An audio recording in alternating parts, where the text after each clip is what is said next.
Sharjah international book ഫെയറിൽ 2024 ഒരുപാട് പുസ്തകങ്ങളാണ് പ്രകാശനം ചെയ്യപ്പെട്ടത്.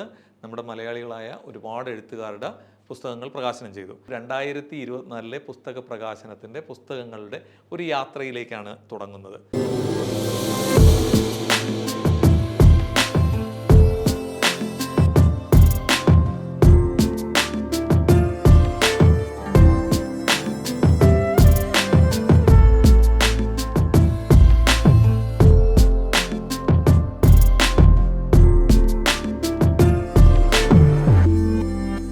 വളരെ അപൂർവമായി നമുക്ക് ലഭിക്കുന്ന ചില സൃഷ്ടികളുണ്ട്. അതിലൊന്നായിട്ടുള്ള ഗന്ധക ഭൂമി എന്ന ചാവക്കാട് വെള്ളക്കാട് സ്വദേശിയായിട്ടുള്ള ഷംസ് വീട്ടിലെ പുസ്തകം ഇവിടെ പ്രകാശിതമാവുകയാണ്. പഠനകാലത്തിന് ശേഷം പിതാവിന്റെ കൂടെ കർണാടകയിലെ, അതായത് ആന്ധ്ര അതിർത്തിയിലുള്ള കർണാടക പ്രദേശത്ത് പോവുകയും അവിടെ താമസിക്കുകയും ചെയ്ത അനുഭവങ്ങളുടെ പശ്ചാത്തലത്തിൽ വിരിയിച്ചെടുത്ത ഒരു നോവലാണ്. ഈ നോവല് വളരെ രസകരമായി തന്നെ വായിച്ചു പോകാവുന്ന രീതിയിലാണ് അദ്ദേഹം അത് എഴുതിയിരിക്കുന്നത്. അദ്ദേഹത്തിന്റെ അനുഭവങ്ങളും ദുരനുഭവങ്ങളും ഒക്കെ നല്ല രീതിയിൽ തന്നെ എഴുതി വെച്ചിട്ടുള്ള ഒരു നോവലാണ്. ആ നോവലിന്റെ ഗന്ധകഭൂമിയുടെ പ്രകാശന കർമ്മം ഇവിടെ ആരംഭിക്കുകയാണ്. ആദ്യമായി ഈ പുസ്തകത്തെ പരിചയപ്പെടുത്തുന്നത് ചാവക്കാട് അസോസിയേഷൻ പ്രസിഡന്റായിട്ടുള്ള MV അബ്ദുൽ ഖാദർ. ഷംസ് വെള്ളക്കാട് എന്ന് പറഞ്ഞ കഥാകൃത്തിന്റെ രണ്ടാമത്തെ പുസ്തകമാണ് ഗന്ധക ഭൂമി. ആത്മവിലാസം 2023 വളരെ നല്ല രീതിയിൽ കറണ്ട് ബുക്സ് പബ്ലിഷ് ചെയ്ത് നാട്ടിൽ പ്രകാശനം ചെയ്യുകയും UAE-യിലും മറ്റ് ഇതര രാജ്യങ്ങളിലും നല്ല രീതിയിൽ സർക്കുലേറ്റ് ചെയ്തു. തീർച്ചയായിട്ടും ഈ ഗന്ധകഭൂമി മലയാളികളെ സംബന്ധിച്ചിടത്തോളം ഒരു മുതൽക്കൂട്ടാകുന്നത് തന്നെയാണ് ഞാൻ പ്രതീക്ഷിക്കുന്നത്. മുൻനിരയിലുള്ള എഴുത്തുകാരെ താരതമ്യപ്പെടുത്തുമ്പോൾ ഒരുപക്ഷെ ഷംസ് വീട്ടിൽ അദ്ദേഹത്തിന്റെ ചെറുപ്പകാലം മുതൽ തന്നെ എഴുതുമായിരുന്നെങ്കിലും പ്രവാസ ജീവിതം തുടങ്ങിയതിനു ശേഷമാണ് പുസ്തക രൂപത്തിലുള്ള നോവലുകളും മറ്റും പ്രസിദ്ധീകരിക്കാൻ ഇടവരുന്നത്. നേരത്തെ അനസ് പറഞ്ഞതുപോലെ ആന്ധ്രയുടെ അതിർത്തിയായ കർണാടക സ്റ്റേറ്റിൽ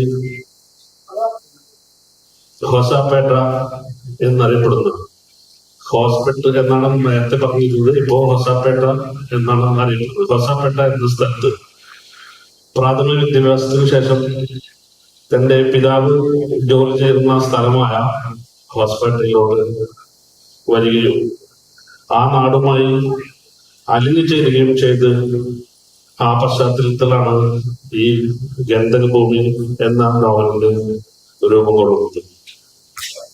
ഏകദേശം 30 വർഷത്തിനു ശേഷം അദ്ദേഹം ആ സ്ഥലം സന്ദർശിക്കുകയും 30 വർഷം മുന്നേ അനുഭവിക്കേണ്ടി വന്ന ജീവിതത്തിന്റെ പല ഭാഗങ്ങളും ഈ ഗന്ധകഭൂമിയിലൂടെ നമ്മളെ പരിചയപ്പെടുത്തുന്നു.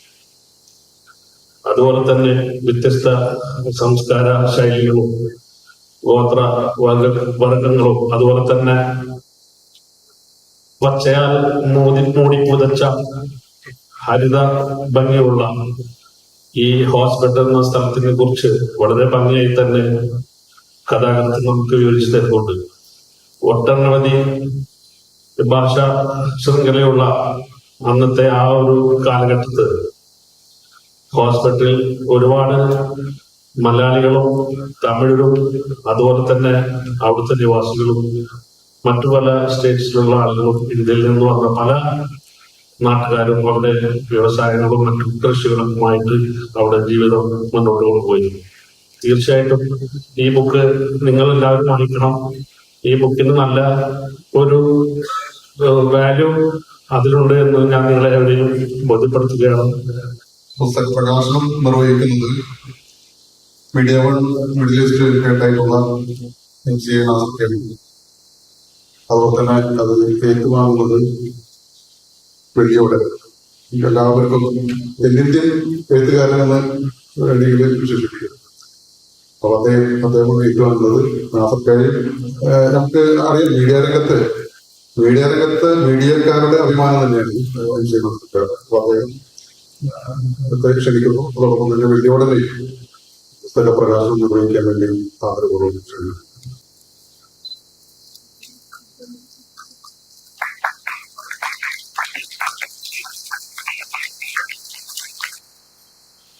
ഷെംസ് വീട്ടിൽ പ്രകാശനം നൽകുകയും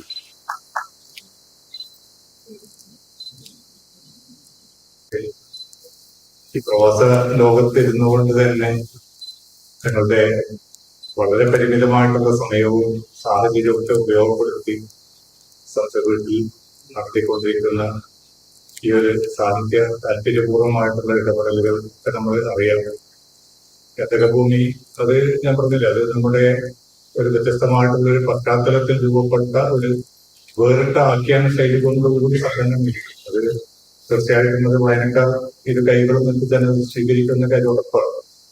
കാരണം തികച്ചും വേറിട്ട മൗലികമായിട്ടുള്ള കുറെ ഘടകങ്ങൾ ആ പുസ്തകം നമ്മോട് സംവദിക്കുന്ന കാര്യം ഉറപ്പാണ്. എല്ലാ പരിമിതികൾക്കുള്ളിൽ നിന്നുകൊണ്ട് പോലും ഈ സാഹിത്യ രചന ഇതേപോലുള്ള ഒരു അന്താരാഷ്ട്ര പുസ്തകമേളയിൽ തന്നെ സംസ്ഥാനത്തിന്റെ ഈ ഒരു പുസ്തകം ഇറക്കാൻ അത് അനുവാചകരിലേക്ക് എത്തിക്കാൻ സാധിക്കുന്നത് വലിയൊരു അവസരമായിട്ട് അനുഗ്രഹമായിട്ട് മാറുകയാണ്. തീർച്ചയായിട്ടും ഇതുവരെയുള്ള സർവ്വലോകം സംശയത്തിൽ എന്ന എഴുത്തുകാരനോട് കാണിച്ച താല്പര്യം, അല്ലെങ്കിൽ ആ രചനയോട് കാണിക്കുന്ന അവരുടെ താല്പര്യപൂർവ്വമായിട്ടുള്ള ഇടപെടൽ ഇനി ഈ പുസ്തകത്തിന്റെ കാര്യത്തിൽ ഉണ്ടാവുന്ന കാര്യം ഉറപ്പാണ്. എല്ലാവരും ഭാവങ്ങൾ മാത്രമാണ് നേരാനുള്ളത്, എല്ലാവിധ ഭാവങ്ങളും. ഷംസ് വീട്ടിലിന്റെ ഗന്ധഭൂമി എന്ന ഈ നോവൽ ഇവിടെ ഏറ്റുവാങ്ങാൻ കഴിഞ്ഞതില്ല സന്തോഷം ആദ്യമേ നിങ്ങളുമായി പങ്കുവയ്ക്കുന്നു. ഗ്രീൻ ബുക്സ് ആണ് ഈ പുസ്തകം പ്രസിദ്ധീകരിച്ചത്. ഗ്രീൻ ബുക്സ് പ്രസിദ്ധീകരിച്ച പല പുസ്തകങ്ങളും പ്രവാസത്തിന്റെ ഇടയാളപ്പെടുന്ന ഏറ്റവും മഹത്തരമായിട്ടുള്ള അന്തർദേശീയ തലത്തിൽ ശ്രദ്ധിക്കപ്പെട്ട ആദ്യജീവിതവും ഏറ്റവും ആദ്യം പ്രസിദ്ധീകരിച്ചത് ഗ്രീൻ ബുക്സ് ആണ് എന്ന കാര്യം നമ്മൾ പറഞ്ഞത്. ഗന്ധഭൂമി വായിക്കുന്ന സമയത്ത് എന്റെ ഓർമ്മയിലേക്ക് രണ്ട് പുസ്തകങ്ങൾ. ഒന്ന് അസോഷ്യയുടെ the remains of the day, മറ്റൊന്ന് മലയാറ്റൂരിന്റെ പേരുകൾ. ഈ രണ്ട് പുസ്തകങ്ങളും ഇത് നമ്മൾ വെക്കുന്ന സാധനം എന്ന് പറഞ്ഞാൽ ഓർമ്മകളിലേക്കുള്ള യാത്രയാണ്. ഒരു യാത്രയിലൂടെ, സഞ്ചാരത്തിലൂടെ അവനവന്റെ ഓർമ്മകളിലേക്ക് എഴുത്തുകാരൻ കടന്നു ചെല്ലുമ്പോൾ തന്നെ വായനക്കാരനെ കൂട്ടിക്കൊണ്ടു പോകാനുള്ള ഒരു കഴിവ് ഈ പുസ്തകത്തിനുണ്ട്. 30 വർഷങ്ങൾക്ക് മുമ്പേ പോയ അല്ലെങ്കിൽ ജീവിച്ച ഒരിടത്തിലേക്ക് 30 വർഷത്തിന് ശേഷം ആ ഓർമ്മകൾ തേടിപ്പോകും. ആ ഓർമ്മകൾ തേടിപ്പോകുക എന്ന് പറയുമ്പോൾ അവനവനെ തന്നെയാണ് ഈ ഇതിലെ കഥാപാത്രം തേടിപ്പോകുന്നത്. അവനവനെ തേടിപ്പോകുമ്പോൾ അവന്റെ പൂർവികരിലേക്ക്, വിജയനഗര സാമ്രാജ്യത്തിന്റെ അവിടെ ഈ പുസ്തകത്തിന് മറ്റൊരു പ്രത്യേകത കൂടിയാണ്. ചരിത്രവും യാത്രാവിവരണങ്ങളും പ്രകൃതി ഭംഗിയും ചുറ്റുപാടുകളും അവരുടെ സാമൂഹ്യാവസ്ഥയും മറ്റു പലരുടെയും മാനുഷികവും വൈകാരികമായ അവസ്ഥകളെയും ഒക്കെ തന്നെ ഈ പുസ്തകത്തിൽ മനോഹരമായി സമ്മേളിപ്പിച്ചിട്ടുണ്ട് എന്നുള്ളതാണ് പുസ്തകത്തിന്റെ ഒരു സവിശേഷത. മറ്റൊന്ന് രണ്ട് കാലഘട്ടത്തെ ഒട്ടും തന്നെ വേർപെട്ടു പോകാത്ത, വായനക്കാരന് അസ്വസ്ഥത ഉണ്ടാകാത്ത അല്ലെങ്കിൽ കണക്ട് ചെയ്യാൻ പറ്റാതെ പോകുന്ന വിധത്തിലല്ല, മറിച്ച് ഡയറക്റ്റ് കൺവേ ചെയ്യാൻ പറ്റുന്ന രീതിയിൽ രണ്ട് കാലഘട്ടത്തെ മനോഹരമായി സമന്വയിപ്പിക്കാനും ഈ ഇതിന്റെ രചനാവേളയിൽ ഷംസിന് കഴിഞ്ഞിട്ടുണ്ട് എന്നതിന്റെ വായനയിൽ ഞാൻ മനസ്സിലാക്കി. വളരെ സുന്ദരമായ ഒരു പുസ്തകം നമുക്ക് സമ്മാനിച്ച് ഷംസിന് ഒരിക്കൽ കൂടി അത്തുല്യങ്ങളുടെ ആശംസകൾ നടത്തിച്ചുകൊണ്ട് ഒരാഴ്ച മുമ്പാണ് എനിക്ക് ഈ ഗന്ധഭൂമി കയ്യിൽ കിട്ടിയിട്ടുള്ളത്. അതിൽ വായിച്ചപ്പോ പുലിയോട് സാർ പറഞ്ഞതുപോലെ പ്രകൃതിയാണ് എന്നെ ആകർഷിച്ച ഒരു വിഷയം. മറ്റു പല വിഷയങ്ങളും വളരെ കൃത്യമായി കഥാകാരൻ കൈകാര്യം ചെയ്യുന്നുണ്ട്. അതിനകത്ത് ഗന്ധഭൂമിയിലെ പ്രകൃതി കൃത്യമായി അശോകമരത്തിന്റെ പ്രത്യേകതകൾ, അത് പുരാണങ്ങളുമായിട്ട് ബന്ധിപ്പിച്ചിരിക്കുന്ന രീതി, ആര്യരിപ്പ്, അതുപോലെ മനോഹരമായ ഇസ്ലാം കുളിച്ചിരുന്ന തുംഗഭദ്ര ഖനനം, തെരുവിൽ അലയുന്ന കഴുകുകൾ, കുരങ്ങുകൾ, ചേരികളുടെ പ്രത്യേകതകൾ, മഴ, ദസറ ഒരുക്കങ്ങൾ, ഉറൂസിന് വഴിമാറുന്ന തെരുവോര കാഴ്ചകൾ, അതിന്റെ ഭാഗമായി വഴികൾ നിർമ്മാറുന്നത്, കഥ പറയുന്ന വീസാങ്കാലുകൾ, അങ്ങനെ വളരെ കൃത്യമായ ദൃശ്യബിംബങ്ങളാണ് ഷംസിന്റെ ഇതിൽ വരച്ചിട്ടുള്ളത്. ചങ്ങാത്തം കച്ചവടത്തിൽ നഷ്ടമേ വരും എന്ന സ്വന്തം പിതാവിന്റെ വാണിജ്യ സിദ്ധാന്തം മനുഷ്യത്തിന്റെ ആ മൂല്യഘടകം കൊണ്ട് ഈ സ്ഥാപനം 24 മണിക്കൂറിനുള്ളിൽ ചിന്ത ചെയ്യും. അതിന് ഉദാഹരണമായി നോവലിൽ കൃത്യമായി പറയുന്നുണ്ട്, വിശന്ന് പറഞ്ഞ് വന്ന ഒരു വിദ്യാർത്ഥി ഭക്ഷണം കഴിക്കുമ്പോൾ പൈസ ഇല്ലെന്ന് പറയുന്നു, ഇസ്താംബുൾ അദ്ദേഹത്തെ പോകാൻ അനുവദിക്കുന്നു. ഉപ്പ ശാസിക്കുന്നു, മകനെ എല്ലാവരെയും വിശ്വസിക്കരുത്. അത് കഴിഞ്ഞ് വളരെ യാദൃശ്ചികമായി തന്നെ ആ വിദ്യാർത്ഥി തിരിച്ചു വരുന്നു, പൈസ കൊടുക്കുന്നു. ഈ ഒരു കാര്യത്തിലൂടെ ഇസ്താംബുൾ മനുഷ്യത്വത്തിന്റെ വില എന്താണ്, അത് എന്നും വിജയിക്കും എന്നുള്ള ഒരു പ്രസ്താവന വായനക്കാരോട് സമ്മതിക്കുകയാണ്. 2023 ഒരു പുസ്തകം ഇറങ്ങി, അതിന്റെ അവസാനത്തെ അധ്യായം ഹോസ്റ്റൽ എന്നായിരുന്നു. 2024 ഇറങ്ങുന്ന അദ്ദേഹത്തിന് തന്നെ ഈ പുസ്തകത്തില് ഹോസ്റ്റൽ കേന്ദ്രമാക്കി, ഹംപി കേന്ദ്രമാക്കി ഇങ്ങനെ ഒരു നോവൽ രചിക്കാൻ കഴിഞ്ഞത് ഭാഗ്യമായി ഞാൻ കരുതുന്നു. അദ്ദേഹത്തിന് ഇനിയും ഒരുപാട് പുസ്തകങ്ങൾ എഴുതാൻ കഴിയട്ടെ. സാഹിത്യ ലോകത്തേക്ക് ഷംസുദ്ദീന്റെ എല്ലാവിധമായ ആശംസകളും പ്രാർത്ഥിക്കുന്നു. നമ്മുടെ പ്രിയപ്പെട്ട സുഹൃത്ത് ഷംസ് വീട്ടിന്റെ 2ാമത്തെ പുസ്തകമാണ്. ഇതിൽ പറയുന്ന ഹംപി എന്ന ചരിത്ര നഗരത്തിൽ 2 പ്രാവശ്യം സന്ദർശനം നടത്തിയെന്ന നിലയിൽ തീർച്ചയായിട്ടും ഈ നോവൽ വായിക്കാനുള്ള കൗതുകം ഏറിയിട്ടുണ്ട്. ഇസ്താബ് എന്ന കൗമാരക്കാരനായ നായകൻ തനിക്ക് അഭികാമ്യമല്ലാത്ത കഥാപരിസരത്തിലേക്ക് മാറേണ്ടി വന്നപ്പോൾ അനുഭവിക്കേണ്ടി വന്ന ആകുലതകളും സന്തോഷങ്ങളുമാണ് ഈ നോവൽ.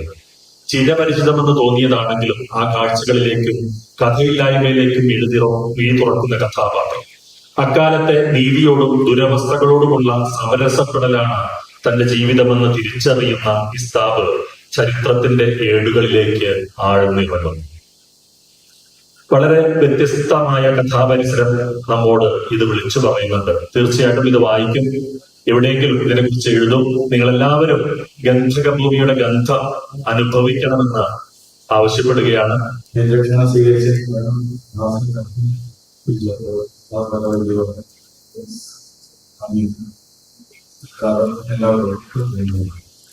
ഇങ്ങനൊരു പുസ്തകം പ്രസിദ്ധീകരിക്കാൻ സന്മനസ്സിലാണിച്ച ഗ്രീൻ ബുക്സിനോടും അതിന്റെ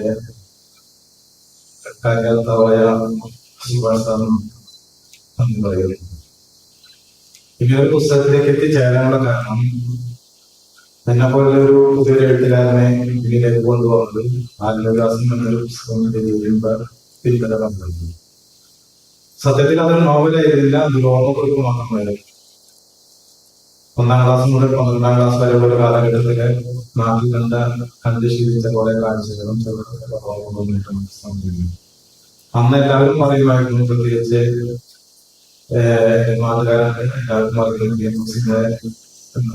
പറയുന്നത് ബാബു വേണം. അദ്ദേഹമാണ് പറഞ്ഞത് ഒരു നോവലിലേക്ക്. അങ്ങനെയാണ് ഒരു നോവൽ എഴുതാനുള്ള സംഭവം. 30 വർഷങ്ങൾ, ഏകദേശം 40 വർഷങ്ങൾക്ക് മുമ്പ് ഞാൻ ജീവിച്ചിരുന്ന ഒരു സ്ഥലം. അപ്പോ കുറച്ച് മുമ്പ് ഒരു 6 വർഷം മുമ്പ് പല കഥകളാണ്. അപ്പൊ കഥ കാണാൻ വേണ്ടിയിട്ട് ഫാമിലിയായിട്ടും ഫാമിലിയായിട്ടും പോയതാണ്. ആ യാത്രയിൽ കുറച്ച് കണ്ട കാര്യങ്ങൾ വെറുതെ നോട്ട് ചെയ്തിട്ട് വെച്ചിട്ടുള്ള സംഖ്യയായിരുന്നു. പിന്നീട് എപ്പോഴുമാണ് ഓർമ്മകളിൽ അത് കേട്ടത്. ചെറുപ്പകാലത്ത് അന്ന് കണ്ട് ശീലിച്ച കാര്യങ്ങൾ മനസ്സിലേക്ക് വരികയും, പക്ഷെ വെറുതെ ഒരു യാത്രാഗ്രഹം പോലെ എഴുതിയാൽ പോരാ എന്നുള്ളവരുടെ സർവ്വത സുഹൃത്തുക്കളുടെ ഉപദേശം വാങ്ങിച്ചും ഒരു കഥയിലേക്ക് കൊണ്ടുവരികയാണ്. അപ്പോഴാണ് അത് ആത്മകഥാംശം തന്നെ പുറകെ വെക്കാമെന്ന് കരുതിയത്. അങ്ങനെ ആത്മകഥാംശവും കഥക്കനുയോജ്യമായ കുറെ വളർച്ചകളുമായി ഒരു നോവൽ രൂപപ്പെട്ടതാണ്. പ്രത്യേകിച്ച് ഒരു കണക്കുകൂട്ടലുകളോ ആവാഹിച്ചെടുക്കുന്ന ഒരു ചിന്തകളോ അതിനെ നിരന്തരമായി വേട്ടയാടിക്കൊണ്ടിരിക്കുന്ന ഒന്നും ഉണ്ടായിരുന്നില്ല. എഴുതി തുടങ്ങിയപ്പോൾ അതൊരു വെല്ലുവിളിയായി മാറി. ഹംപി പോലുള്ള ഒരു ചരിത്രം തുടങ്ങുന്ന ഒരു സ്ഥലത്തിനെ കുറിച്ച് എഴുതുമ്പോൾ അതിന്റെ സത്യസന്ധത എത്രത്തോളം നമ്മൾ സൂക്ഷിക്കണം എന്നുള്ളത് വലിയ വെല്ലുവിളിയായിരുന്നു. പിന്നെ ചരിത്രവും പദ്ധതികളിലുള്ള പോകും എല്ലാം അവസാനം ഇന്ന് ഇവിടെ എഴുതുന്നതിൽ വളരെയധികം സന്തോഷമുണ്ട്. ഇതെല്ലാം കേട്ടിരിക്കുന്ന നിങ്ങളോട് ഒരുപാട് നന്ദിയുണ്ട്. This program brought to you by NK Group. Lucky Center and Lucky Department Store, Ajuman.